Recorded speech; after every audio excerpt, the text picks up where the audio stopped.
साहू आप सभी को स्वागत करता हूं मेरा YouTube channel mining legislation by PC Sahu में। दोस्तों, आज का वीडियो में हम कुछ इम्पोर्टेंट क्वेश्चंस को डिस्कशन नहीं करेंगे, सिर्फ उसका आंसर जानेंगे, क्योंकि ये जो क्वेश्चन है ये बहुत ही सिंपल क्वेश्चन है। तो ये सभी टाइप का एग्ज़ाम के लिए इम्पोर्टेंट है। तो ऐसे कुछ गिने चुने इम्पोर्टेंट क्वेश्चन जो कि एग्ज़ाम में आ सकता है उसको इस वीडियो में हम लोग कवर करेंगे और उसको आंसर को देखेंगे। अगर ज़रूरत होगा तो डिस्कस करेंगे, क्योंकि ये बहुत सिंपल क्वेश्चन है।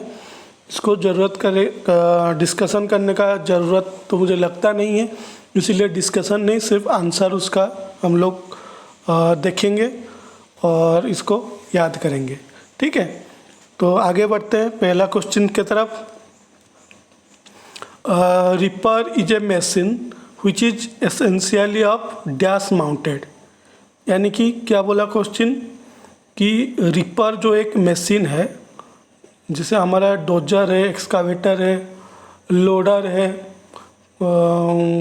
हमारा जितना भी मतलब HEMM है, उसी टाइप का रिपर भी एक मशीन है जो कि डैश माउंटेड है। यानी कि वो किसके ऊपर रहता है, जैसे हमारा पेल लोडर जो है टायर माउंटेड है, एक्सकावेटर जो है वो क्रलर माउंटेड है। तो इसी टाइप का रिपर जो मशीन है वो डैश माउंटेड है। ऑप्शंस क्या क्या है? Wheel mounted, tyre mounted, crawler mounted और its structure is fixed in ground. यानी कि इसका जो स्ट्रक्चर है वो किसी माउंटेड नहीं है, वो ग्राउंड में फिक्स किया जाता है। तो इसका सही आंसर क्या है? इसका सही आंसर है क्रलर माउंटेड। रिपर एक क्रलर माउंटेड मशीन है। नेक्स्ट क्वेश्चन की तरफ बढ़ते हैं। Statutory restriction line shall be shown in the plan with in A distance of dash any water body. यानी कि कोई भी वाटर बॉडी, वाटर बॉडी मतलब रिवर हो गया, हमारा वाटर रिजर्वर हो गया, कोई नाला हो गया।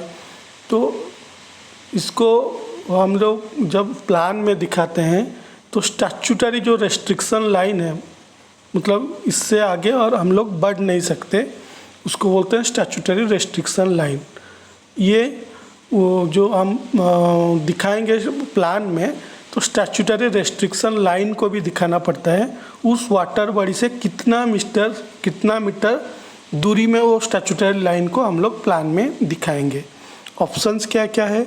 60 metre, 30 metre, 90 metre, 45 metre.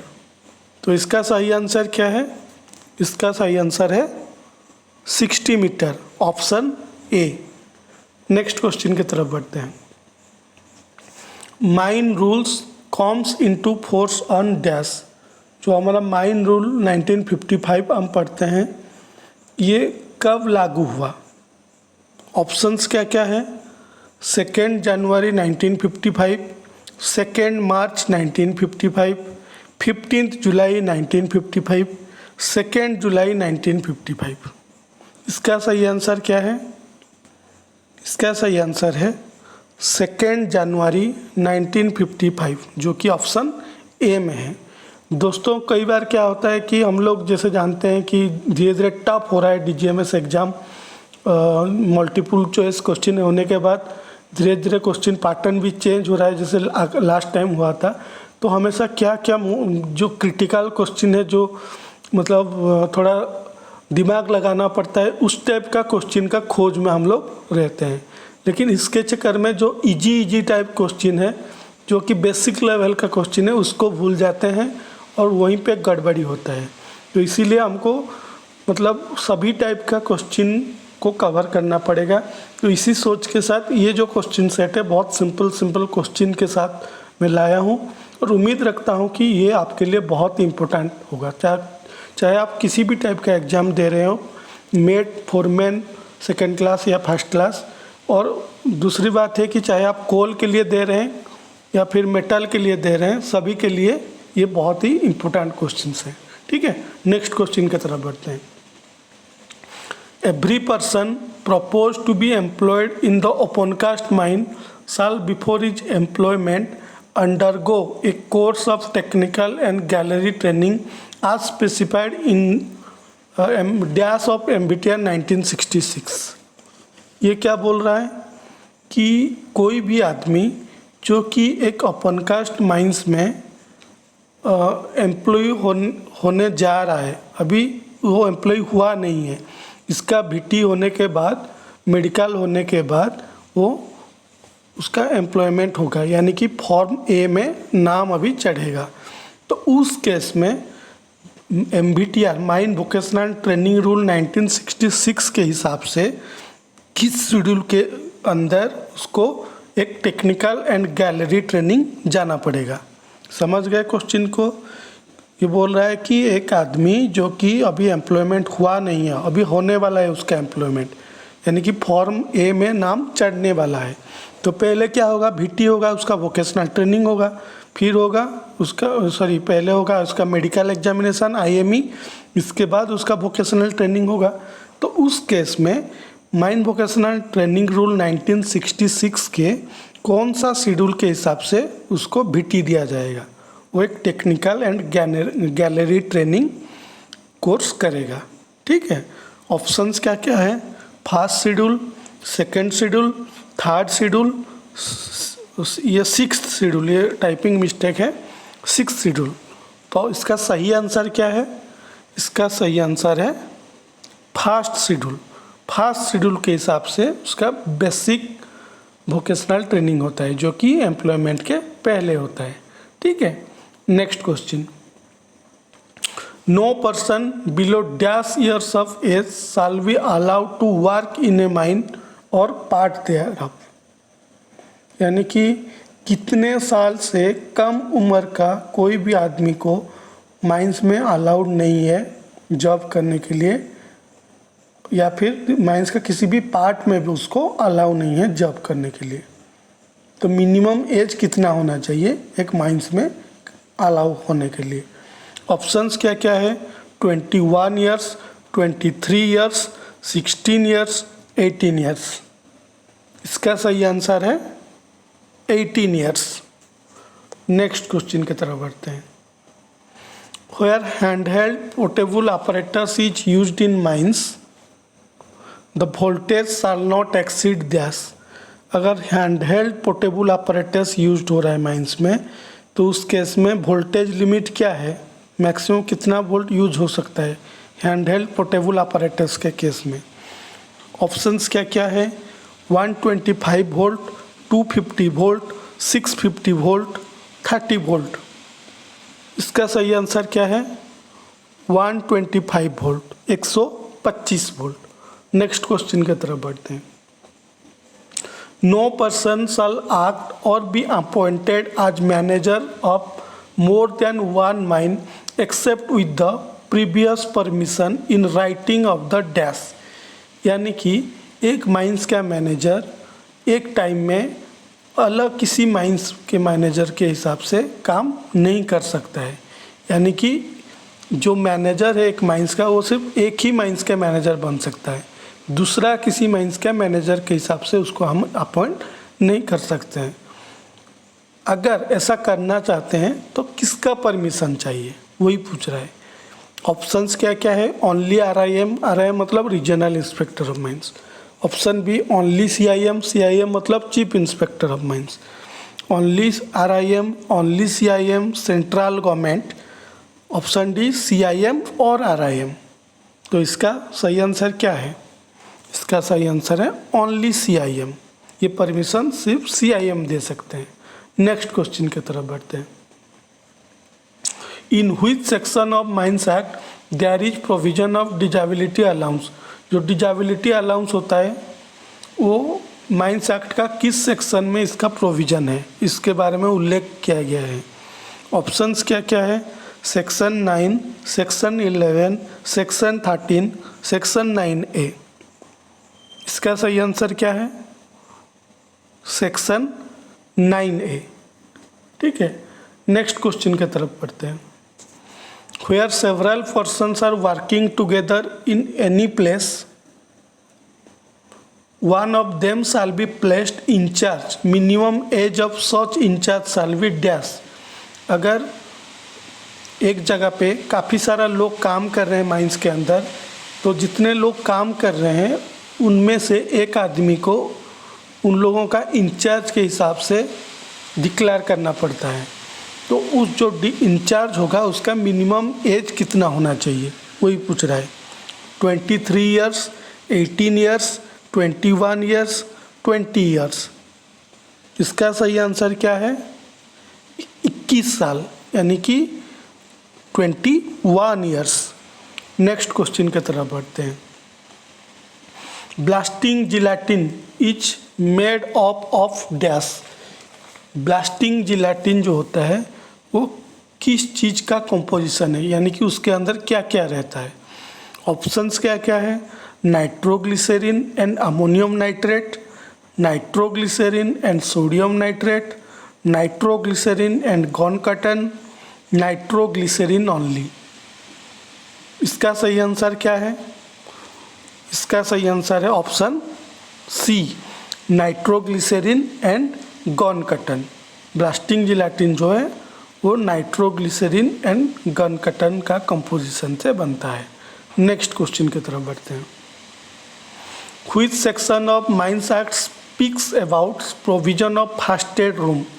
First aid room जो कि आप माइन रूल में पढ़े होंगे, उसके बारे में डिटेल्स कि 150 आदमी रहने से एक फर्स्ट एड रूम होना चाहिए माइंस में। ये माइंस रूल 1955 में प्रोविज़न है, लेकिन क्वेश्चन उसके बारे में नहीं पूछ रहा है। क्वेश्चन बोल रहा है कि माइंस एक्ट का कौन सा सेक्शन में फर्स्ट एड रूम का जिक्र किया गया है और उसके हिसाब से ही फर्स्ट एड रूम माइंस में बनाया जाता है। ऑप्शंस क्या क्या है? Section 21, section 11, section 13, section 9A। इसका सही आंसर क्या है? सेक्शन 21। दोस्तों, इस वीडियो में जैसे हम लोग कर रहे हैं तो इस टाइप का आपको भी करना पड़ेगा। मतलब आप तो थियोरिटिकली इन डिटेल में पढ़ भी रहे हैं, लेकिन उसके साथ साथ ऐसे रैपिड वे में कम से कम आपको 1000-2000 क्वेश्चन खुद बना के या फिर कलेक्शन करके नोट में लिखिए, और ये सब काम आएगा एग्ज़ाम से 1-2 दिन पहले। जब आप रिवीजन करेंगे, थियोरिटिकली तो एक बार देख लेंगे, लेकिन उसके साथ साथ जितना भी अभी से आप लोग कलेक्शन करेंगे। मेरे वीडियो में मैं काफ़ी सारा वीडियो जैसे अपलोड किया हूँ माइनिंग मेट के लिए, फॉरमैन के लिए, सेकेंड क्लास के लिए, फर्स्ट क्लास के लिए। तो जितना भी शॉर्ट क्वेश्चन आ रहा है आप उसको नोट कर लीजिए, ठीक है। जैसे एग्ज़ाम 1-2 दिन पहले ऐसे आपको मिनिमम 1500, 1800, 2000 के आसपास क्वेश्चन मिल ही जाएगा मेरे से, दूसरे बहुत सारे सोर्स से। तो इसको रैपिडली आप एक बार देख लीजिए। हाँ, ये क्वेश्चन है, उसका आंसर ये होगा, ये क्वेश्चन आया है। इससे क्या फ़ायदा होता है कि कुछ इम्पोर्टेंट क्वेश्चन जो कि मतलब क्या है कि माइंड में रह जाता है, तो इस टाइप का क्वेश्चन जब एग्ज़ाम में कंप्यूटर स्क्रीन के ऊपर आप देखेंगे तो आपको कन्फ्यूजन नहीं होगा, क्योंकि सेम टाइप का क्वेश्चन आप बार बार देख चुके होंगे। तो आपको ज़्यादा जो टाइम, जहाँ आपको थोड़ा दिमाग लगाना होगा, उस टाइप का क्वेश्चन में आप जल्द टाइम दे देंगे, और इस टाइप का जो इजीली वाला क्वेश्चन आपका बहुत जल्दी ख़त्म हो जाएगा, तो टाइम का यूटिलाइज आप कर सकेंगे। तो इस टाइप का रैपिड फायर क्वेश्चन भी ज़रूर कीजिए, ठीक है। Next question, flexible cables for portable और transportable operators shall be effectively protected from dash. जो फ्लेक्सिबल केबल अगर यूज हो रहा है जिस ऑपरेटर्स में, तो उसको इफेक्टिवली प्रोटेक्शन देना पड़ता है। किससे प्रोटेक्ट देने के लिए? Thermal energy, dust, mechanical injury, moisture. तो इसका सही आंसर है मैकेनिकल इंजरी। नेक्स्ट क्वेश्चन की तरफ बढ़ते हैं। The width of the ore body which can be economical mined is dash. Ore body का वो विड्थ जिसको हम लोग इकोनॉमिकली माइंड कर सकेंगे। इकोनॉमिकली माइंड मतलब इसको अगर हम लोग माइनिंग करेंगे तो इकोनॉमिकल होगा, यानी कि हमारा कुछ लॉस नहीं होगा, ठीक है। तो उस विड्थ को क्या बोलते हैं? ओर बॉडी को ओवर बॉडी का उस विड्थ को क्या बोलते हैं? एक्चुअल विड्थ, स्टॉपिंग विड्थ, असेव विड्थ, ग्रेडी विड्थ। तो इसका सही आंसर है option B, stopping width. Next question की तरफ बढ़ते हैं। If Greenwich mean time is 6:10 PM, then what will be Indian time? अगर ग्रीनविच मीन टाइम 6:10 शाम को है तो इंडिया में उस टाइम में क्या टाइम हो रहा होगा? इस टाइप का प्रोविज़न कहाँ है हमारा रेगुलेशन में? इस टाइप का प्रोविज़न माइंस एक्ट में है और ये जनरल नॉलेज भी है। आप जो क्रिकेट लवर्स होंगे वो लोग देखते होंगे कि कोई अगर मान लीजिए आपको पता है कि आज इंडिया वेस्ट इंडीज़ मैच है तो नेट में सर्च करेंगे तो वहाँ पे GMT टाइम इतना, IST टाइम इतना। तो GMT मतलब ग्रीनविच मीन टाइम, IST मतलब इंडियन स्टैंडर्ड टाइम। तो उसी रिलेटेड क्वेश्चन है जो कि एक जनरल नॉलेज भी है। तो बोल रहा है कि ग्रीनविच में अगर शाम को 6:10 हुआ है तो इंडिया में कितना टाइम हुआ होगा? तो इसका सही आंसर कितना होगा? ऑप्शन सी, 11:40 हुआ होगा। कैसे हुआ होगा? क्योंकि जो इंडियन स्टैंडर्ड टाइम है वो ग्रीनविच मीन टाइम से 5.5 घंटा अहेड है। यानी कि ग्रीनविच मीन टाइम जितना हुआ होगा इंडिया में उसका 5.5 घंटा अहेड है। तो 6:10 हुआ है शाम को ग्रीनविच में, तो इंडिया में कितना होगा? 5.5 घंटा मिला लीजिए। 6 + 5 हो गया 11, 10 + 30 हो गया 40। तो 11:40 हुआ होगा रात को, मतलब रात जो 12 बजे से पहले जो 11:40 होता है वही टाइम हुआ होगा इंडिया में। Next question, ripper is essentially of dash mounted. अभी इसको पहला 1 नंबर क्वेश्चन में डिस्कस कर चुके हैं, दोबारा आ गया कि रिपर जो है वो किस टाइप का मशीन है। इसको तो डिस्कस कर चुके हैं, आंसर तो मालूम है, ये क्रलर माउंटेड मशीन है रिपर जो है। ठीक है, next question, maximum maternity leave allowed is dash. जो मैटरनिटी लीव मिलता है, मैटरनिटी लीव कब मिलता है? प्रेगनेंसी के दौरान। जो वुमेन एम्प्लॉयमेंट अगर है तो मैटरनिटी लीव मिलता है। तो मैक्सिमम कितना मैटरनिटी लीव अलाउ होता है? ऑप्शंस क्या क्या है? 6 वीक्स, 9 वीक्स, 12 वीक्स, 16 वीक्स। तो इसका सही आंसर क्या है? इसका सही आंसर है 12 weeks. Maximum maternity leave allowed is 12 weeks. Next question, in which type of explosive there is 2-phase system in which an inner or dispersed phase is well distributed in an outer।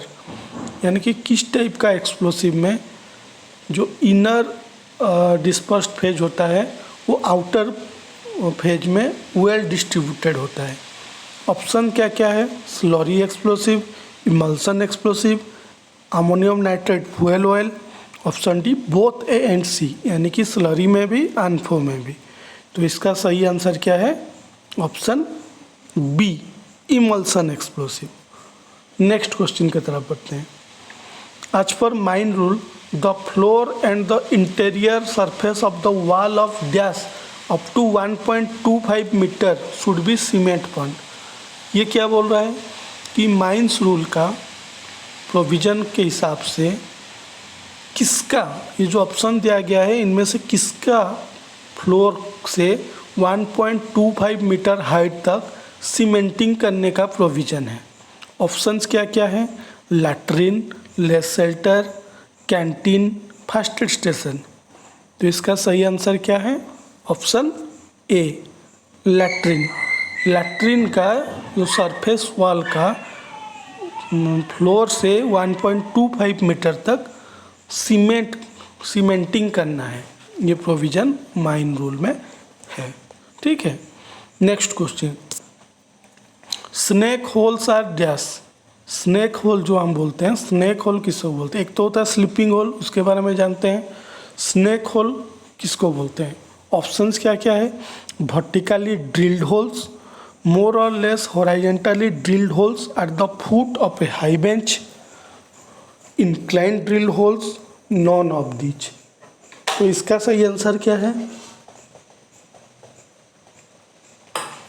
इसका सही answer है option B, मोर और less horizontally drilled holes at the foot of A high bench. Next question की तरफ बढ़ते हैं। Additional workman inspector, दोस्तों यहाँ पे जो WI लिखा हुआ है, कभी कभी क्वेश्चन में भी एग्जाम में इस टाइप का आता है। WI मतलब आपको समझना पड़ेगा वर्कमैन इंस्पेक्टर, WO मतलब वेलफेयर ऑफिसर, MM मतलब माइंस मैनेजर। तो ये जो कोड वर्ड है ये माइनिंग में यूज होता है, क्वेश्चन में भी ऐसे आता है, ठीक है। तो WI मतलब workman inspector. Additional workman inspector is required to be nominated to assist the workman inspector in mining where number of person employed in a mine dash।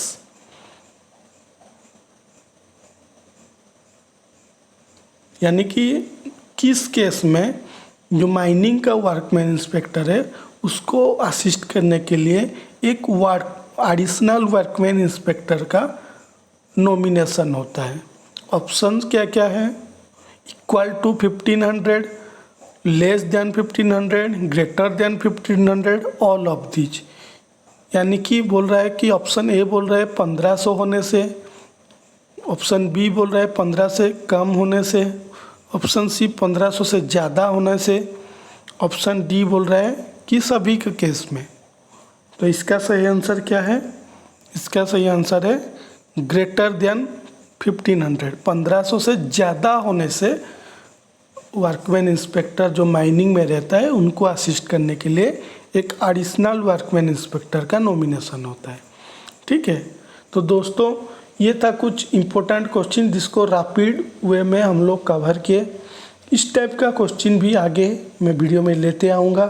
तो मेरे इस टाइप का वीडियो को देखने के लिए और DGMS एग्जामिनेशन के सभी टाइप एग्ज़ाम के लिए study material in detail discussion और मल्टीपल चॉइस क्वेश्चन के लिए मेरे चैनल को सब्सक्राइब कीजिए, बेल आइकन को प्रेस कीजिए और सबसे इम्पोर्टेंट चीज़ आपका फ्रेंड सर्कल में भी वीडियो को शेयर कीजिए ताकि आप लोग जैसे वो लोग भी इसका फ़ायदा उठा सकते हैं। इसी के साथ धन्यवाद।